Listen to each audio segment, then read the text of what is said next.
26 তারিখে চাহিদা মতো টাকা না পায় পাগল হলেন এই যুবক। স্বপ্ন ছিল হামিস্টার থেকে লাখ লাখ টাকা পেয়ে বাড়ি করবেন, গাড়ি করবেন, সঙ্গে করবেন নারীও। কিন্তু ভাগ্যের কি নির্মম পরিহাস, যেখানে পাওয়ার কথা 80 লাখ টাকা, সেখানে 800 টাকা না পেয়েও পাগল হয়ে ঘুরছে রাস্তায় রাস্তায় এই যুবক। চলো না কে এমবি শেষ এই এমবি বলুন আমার এই মোবাইল এমবি ভরে দেন জুতা এমবি ভরা যাবো না তো জুতা জান আমার এমবি ভরে দেন জুতা এমবি ভরা যাবো না জান আমরা জান জুতা এমবি ভরা যাবো না জান। শুধু তাই নয়, হামিস্টারের সেই টেপ টেপ করার ঘুরও যেন কাটেনি এই পাগলের। অবশেষে মোবাইল না পেয়ে কুড়িয়ে পাওয়া জুতাকেই যেন মোবাইল হিসাবে ব্যবহার করছে এই পাগল।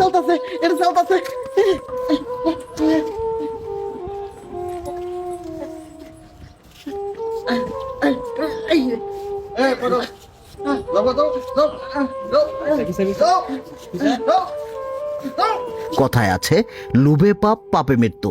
যেখানে হাড়ভাঙ্গা পরিশ্রম ও বুদ্ধি কাটিয়েও টাকা ধরা যায় না, সেখানে সামান্য এই মোবাইলে টেপ টেপ করে লাখ লাখ টাকা কামানো ও বিভিন্ন লুপ থেকে বেরিয়ে আসতে হবে আমাদের। তা না হলে আপনারও এমন অবস্থা হতে পারে।